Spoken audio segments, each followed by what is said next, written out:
तो हाँ प्यारे बच्चों, आज के इस वीडियो के अंदर हम कक्षा 10 विज्ञान चैप्टर नंबर 3 है आपके धातु एवं अधातु यानी मेटल एंड नॉन मेटल, और जो इंपोर्टेड क्वेश्चन 2024 की जो सीरीज हमने स्टार्ट कर रखी है उसमें चैप्टर नंबर 3 को आज हम पढ़ने वाले हैं, धातु और अधातु। इस चैप्टर के अंदर हम 2024 में आने वाले जो इंपोर्टेड क्वेश्चन है उनके बारे में डिस्कस करेंगे। तो वीडियो को आपको पूरा देखना है, और जितने भी क्वेश्चन मैं आपको बता रहा हूँ वो सारे क्वेश्चन चमत्कारी हैं जो 2024 की बोर्ड एग्जाम में आने वाले हैं। तो अच्छे से आपको तैयार करना है। और वीडियो को शुरू करने से पहले आप सभी बच्चों से मेरी एक रिक्वेस्ट है, यदि अभी तक आपने हमारे चैनल को सब्सक्राइब नहीं किया है तो सब्सक्राइब कर लीजिए और साथ में नोटिफिकेशन बेल को प्रेस कर लीजिए। तो देखिए, ये प्रश्न अगर आपने अच्छे से तैयार कर लिए तो ये प्रश्न है जो मैं इस वीडियो के अंदर आपको बताऊंगा, वो सारे प्रश्न आपके 100% आने वाले हैं, 2024 की बोर्ड एग्जाम में आने वाले हैं। ओके, तो वीडियो को आपको मिस नहीं करना है, कहीं पर भी वीडियो को पूरा देखना है।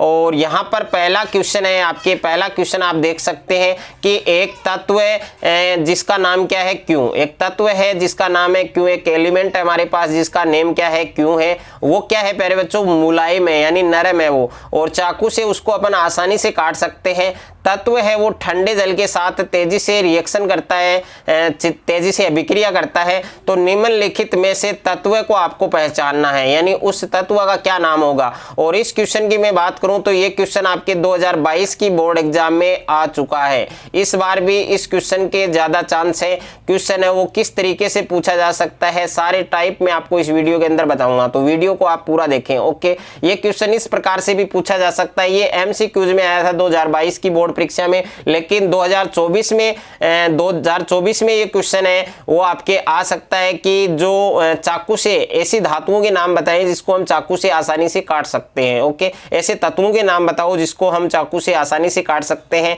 ऐसे तत्वों के नाम बताओ जो मुलायम है, नरम है, जो तत्व ठंडे जल के साथ तेजी से अभिक्रिया कर सकते हैं। तो क्वेश्चन का जो टाइप है वो डिफरेंट हो सकता है, बट ये क्वेश्चन इंपॉर्टेंट है, तो इस क्वेश्चन को आप अच्छे से तैयार करें। और जैसा कि आप सभी बच्चों को पता है, आप अपने टीचर से भी पूछ सकते हैं, क्लास के जो टीचर हैं उनसे भी पूछ सकते हैं, ट्यूशन के टीचर है उनसे भी पूछ सकते हैं, कोचिंग वाले जो टीचर है उनसे भी पूछ सकते हैं, और ऑनलाइन टीचर से भी आप पूछ सकते हैं कि 80% जो प्रश्न है बोर्ड परीक्षा में कौन से आते हैं। तो 80% क्वेश्चन आपके बोर्ड परीक्षा में वो पूछे जाते हैं जो आपके पहले बोर्ड एग्जाम में आ चुके हैं। ओके, तो इस क्वेश्चन का राइट आंसर क्या होगा मेरे प्यारे बच्चों, इस क्वेश्चन का राइट आंसर होगा आपके पोटेशियम। ओके, यानी के, पोटेशियम का प्रतीक होता है के। अब मैं बात करूं यहाँ पर ऑप्शन नंबर ए आपका करेक्ट होगा।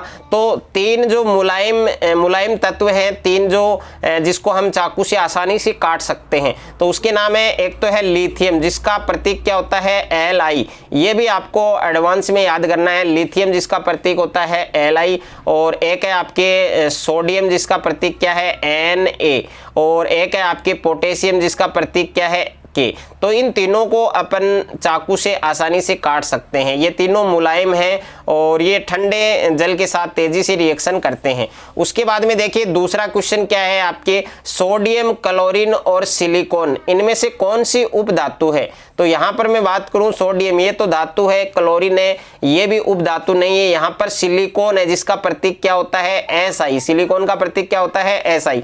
तो ये वाला जो ऑप्शन है ये आपके उपधातु में आता है। ओके, यानी सिलिकॉन क्या है आपके, सिलिकॉन है आपके उपधातु। और ये वाला क्वेश्चन आपके 2014 की बोर्ड एग्जाम में आ चुका है, वेरी वेरी इंपॉर्टेंट है 2024 के लिए। उसके बाद में देखिए तीसरा क्वेश्चन है, खतरनाक क्वेश्चन है, पित्तल किन दो धातुओं की मिश्र धातु है।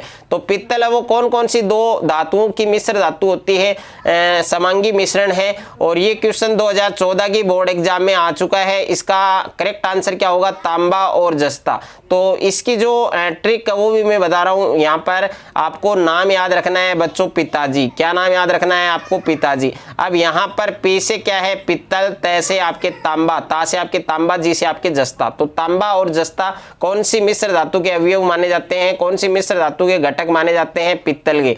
तो ये भी आपको अच्छे से याद करना है। और उसके बाद में देखिए क्वेश्चन नंबर 4 है आपके, मरकरी यानी पारद के एक प्रमुख ऐसक का आपको नाम बताना है। और ये क्वेश्चन इंपॉर्टेंट है 2024 के लिए। ओके, और इसका करेक्ट आंसर क्या होगा, यानी मरकरी है जिसका प्रतीक क्या होता है आपके Hg, मरकरी का प्रतीक क्या होता है Hg, जिसको पारा भी कहा जाता है। और इसके ऐसक का आपको नाम बताना है, तो इसके ऐसक का नाम क्या होगा सिन्नाबार, जिसका फॉर्मूला अपन लिख सकते हैं HgS। उसके बाद में देखिए क्वेश्चन नंबर 5 है आपके, क्वेश्चन नंबर 5 है आपके कि सोल्डर नामक मिश्र धातु के कौन कौन से अवयव है, यानी जो सोल्डर मिश्र धातु है वो कौन कौन सी धातुओं का समांगी मिश्रण होती है, कौन कौन सी धातुओं का अवयव होती है, घटक होती है। और ये क्वेश्चन भी इंपॉर्टेंट है 2024 की एग्जाम्स के लिए।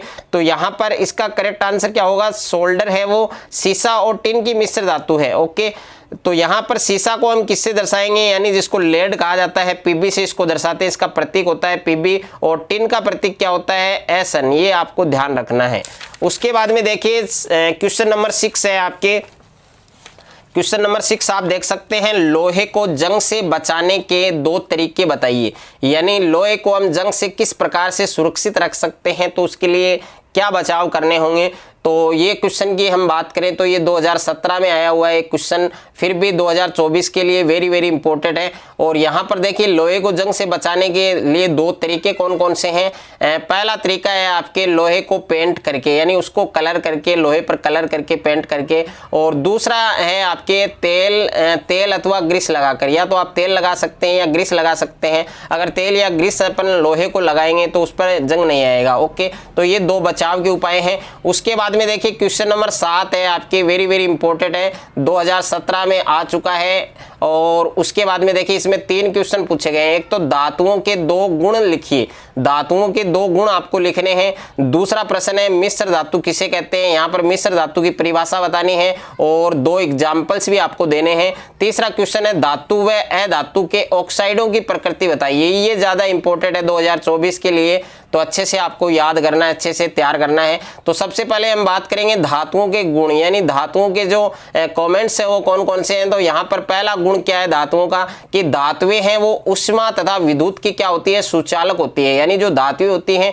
वो उष्मा तथा विद्युत की सुचालक मानी जाती है। और दूसरा गुण क्या है कि धातुओं का जो गलनांक है, धातुओं का जो गलनांक है और जो कवंथनांक है वो अधिक होता है, यानी धातुओं का गलनांक व कवंथनांक बहुत अधिक होता है, ये आपको ध्यान रखना है। उसके बाद में ब ऑप्शन में क्वेश्चन है आपके मिश्र धातु, यानी मिश्र धातु की परिभाषा और इसके एग्जाम्पल। तो मिश्र धातु को हेडिंग आपको बनाना है, हेडिंग डालना है। और मिश्र धातु की परिभाषा क्या होती है कि धातु और अधातु, यानी धातु और अधातु के समांगी मिश्रण को अपन क्या कहते हैं, मिश्र धातु कहते हैं। तो धातु और अधातु के समांगी मिश्रण को मिश्र धातु कहा जाता है। और मिश्र धातुओं के एग्जाम्पल क्या है, पित्तल है और कांसा है। ओके, इनके अलावा भी बहुत सारे एग्जाम्पल हैं।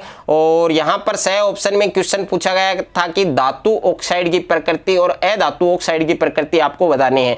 तो यहाँ पर मैं बात करूं धातु ऑक्साइड की प्रकृति, तो प्यारे बच्चों धातु ऑक्साइड की जो प्रकृति है वो क्षारीय होती है, और अधातु ऑक्साइड की जो प्रकृति है, जो नेचर है वो क्या कैसी होती है, अम्लीय होती है, ये आपको ध्यान रखना है। और क्वेश्चन नंबर 8 है आपके भर्जन व निस्तापन को उदाहरण सहित समझाइए। हर बार आपके सप्लीमेंट्री एग्जाम में, हर बार हाफ ईयरली में और बोर्ड एग्जाम में भी काफी बार आ चुका है ये क्वेश्चन। मेरे को इतना पीछे के पेपरों में बहुत ही ज्यादा बार नहीं मिला है, 2 बार मिला है, लेकिन ये क्वेश्चन हाफ ईयरली के लिए और सप्लीमेंट्री के लिए सबसे ज्यादा इंपॉर्टेंट है। फिर भी ये क्वेश्चन आ सकता है, डेफिनेशन में आ सकता है, एग्जाम्पल में भी आ सकता है, कहीं से भी किस प्रकार से भी पूछा जा सकता है, लेकिन आएगा क्वेश्चन, अच्छे से आपको याद करना है। तो सबसे पहले मैं बात करूं भर्जन की, तो भर्जन आपको हेडिंग बनाना है। और भर्जन की परिभाषा हम क्या लिखेंगे, भर्जन के बारे में क्या लिखेंगे कि सल्फाइड ऐसक को वायु की उपस्थिति में अधिक ताप पर गर्म करने पर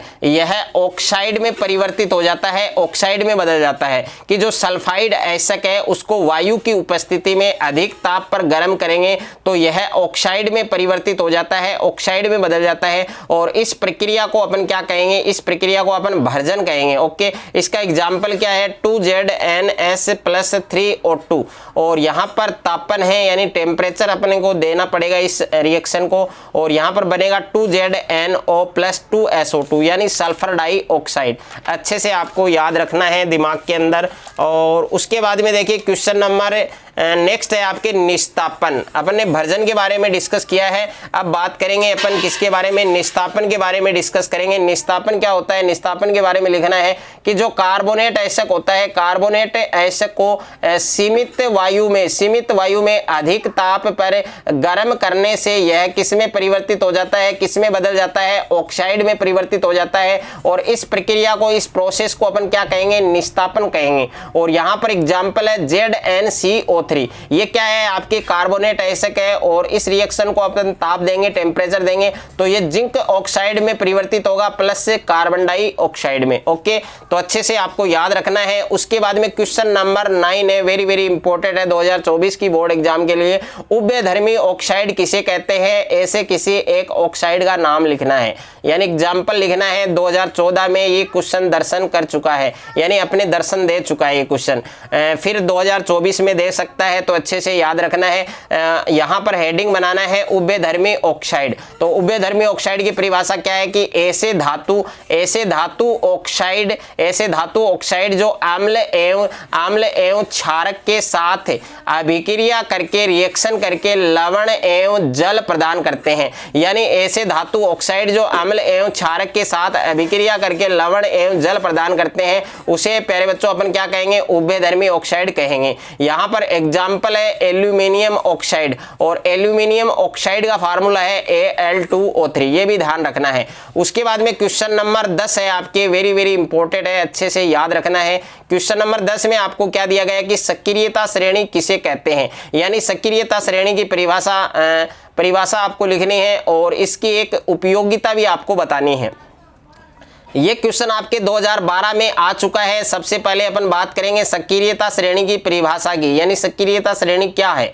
तो सक्रियता श्रेणी वह सूची है, यानी सक्रियता श्रेणी वह सूची है जिसमें धातुओं की क्रियाशीलता को, जिसमें धातुओं की जो क्रियाशीलता होती है उसको अपन अवरोही क्रम में व्यवस्थित करते हैं, अवरोही क्रम में व्यवस्थित किया जाता है, उसे अपन क्या कहते हैं, सक्रियता श्रेणी कहते हैं। यानी सक्रियता श्रेणी वह सूची है जिसमें धातुओं की क्रियाशीलता को अवरोही क्रम में व्यवस्थित किया जाता है, उसे अपन क्या कहते हैं, उसे अपन सक्रियता श्रेणी कहते हैं।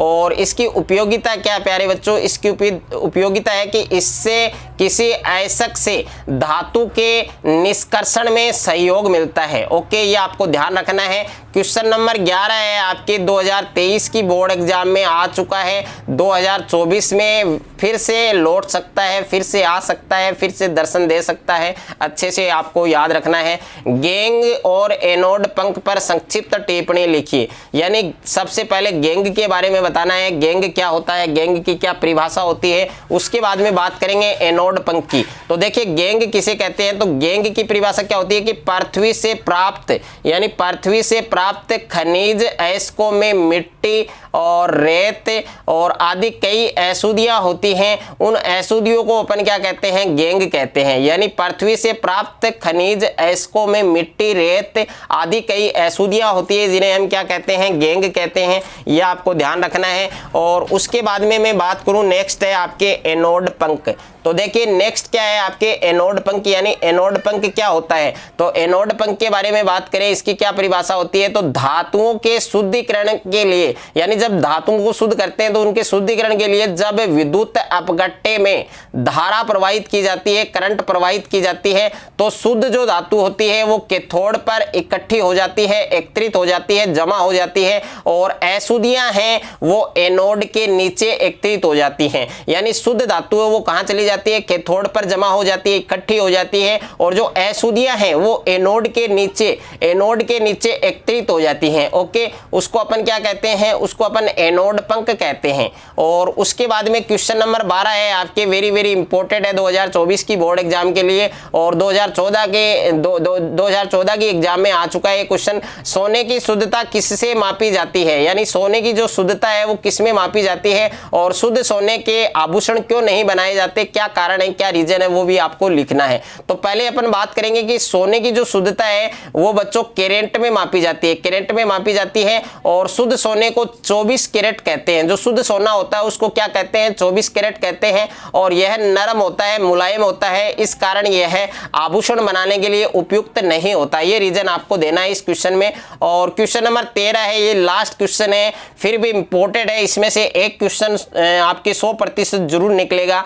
या तो ऐसे की परिभाषा पूछी जाए या तांबे के परिष्करण की विद्युत अपघटनी विधि है उसका नामांकित चित्र पूछ सकता है, उसका वर्णन पूछ सकता है। और ये क्वेश्चन 2012 में आ चुका है, फिर भी काफी एग्जाम में आया हुआ है। मैंने अच्छे से ये क्वेश्चन मेरे को मिला नहीं गाइड में, पीछे के प्रीवियस ईयर पेपर भी मैंने उनमें देखे, शायद ये आपके एक बार ही आया हुआ है, लेकिन फिर भी 2024 के लिए मेरे को काफी इंपॉर्टेंट लग रहा है क्वेश्चन। तो सबसे पहले अपन बात करेंगे ऐसे की परिभाषा। जिन खनिजों में किसी विशेष धातु की मात्रा अधिक रूप से होती है तो जिसे निकालना लाभकारी होता है उसे हम क्या कहते हैं, ऐसे कहते हैं। और तांबे के परिष्करण की विद्युत अपघटनी विधि, इस विधि के अंदर प्यारे बच्चों आपको क्या लिखना है कि जैसे कॉपर है, जिंक है, टिन है, निकल है, सिल्वर है, गोल्ड है आदि जैसी धातुओं का परिष्करण विद्युत अपघटन द्वारा किया जाता है। और इस विधि में अशुद्ध धातु है उसको एनोड और शुद्ध धातु की पतली परत है उसको कैथोड बनाया जाता है। और धातु के लवण के विलयन को विद्युत अपघट्य के रूप में लेते हैं। चित्र के अनुसार उपकरण व्यवस्थित किया जाता है। विद्युत अपघट्य से जब विद्युत प्रवाहित की जाती है तब एनोड पर स्थित अशुद्ध यानी जो धातुएं हैं, जो शुद्ध धातु है वो कैथोड पर जमा हो जाएगी और जो अशुद्धियां हैं वो एनोड के नीचे एकत्रित हो जाएंगी। और उसको अपन क्या कहा, उसको अपन ने एनोड पंख कहा। ओके, ये हमने ऑलरेडी पढ़ लिया है। एनोड पंख की जो परिभाषा हमने पीछे के क्वेश्चन में देखी थी तो वहां पर हमने इसको अच्छे से पढ़ लिया था कि विलय अशुद्धियां विलयन में चली जाती हैं और अविलय अशुद्धियां हैं वो एनोड के नीचे निक्षेपित हो जाती हैं, एकत्रित हो जाती हैं, जमा हो जाती हैं। उसको अपन ने क्या नाम दिया था, एनोड पंख नाम दिया था। ओके, ये परिभाषा काफी इंपॉर्टेंट लग रही है मेरे को। और ये इसका डायग्राम है, ये इस प्रकार से आपको एक बनाना है, इसका नाम है टैंक। ओके, और यहाँ पर ये वाली जो नली दिख रही है ये एनोड है यानी अशुद्ध तांबा है। इधर वाली जो नली है ये शुद्ध तांबा है यानी शुद्ध तांबा है, कैथोड है जिसका नाम दिया है। और ये आपके कुंजी है, यहाँ पर इलेक्ट्रॉन है, यहाँ पर भी इलेक्ट्रॉन है, यहाँ पर माइनस का आवेश है, यहाँ पर प्लस का आवेश है। और इसमें जो भी जमा हो रहे हैं ये अम्लीकृत कॉपर सल्फेट का क्या है, विलयन है, सॉल्यूशन है। और ये जो यहाँ पर जमा हो रहा है, एकत्रित हो रहा है, ये अपद्रव्य है यानी एनोड पंख है। और यहाँ पर हमने नाम दिया था कि जो अशुद्धियां हैं वो एनोड के नीचे निक्षेपित हो जाती है, उसमें जमा हो जाती है। प्यारे बच्चों, अगर आपने इन क्वेश्चन को अच्छे से तैयार कर लिया तो साइंस के अंदर आप पे एक भी आपके मार्क्स है वो नहीं कटने दूंगा। बस जो सीरीज मैंने शुरू कर रखी है इंपॉर्टेंट क्वेश्चन की, ये आपको पढ़नी है। ओके, तो अच्छे से आप पढ़ें और अच्छा एक स्कोर करें, आप एक अच्छा गोल बनाएं कि साइंस के अंदर मेरे को 100 में से 100 मार्क्स लाने हैं, पूरे में से पूरे मार्क्स वो अचीव करने हैं, पूरे में से पूरे आएंगे बेटा, क्योंकि मैं हूं आपके लिए काफ़ी प्रयास कर रहा हूं। तो आप भी मेरे को सपोर्ट करें, आप भी अच्छा प्रयत्न करें। ओके, और अगर वीडियो को आपको अच्छा लगे तो वीडियो को आप ज़्यादा से ज़्यादा बच्चों के साथ शेयर करें, ज़्यादा से ज़्यादा वीडियो को लाइक करें। और चैनल पर आप नए हैं तो चैनल को आप सब्सक्राइब कर लीजिए, साथ में नोटिफिकेशन बेल को प्रेस कर लीजिए ताकि कक्षा 10 से रिलेटेड कोई भी वीडियो आपके मिस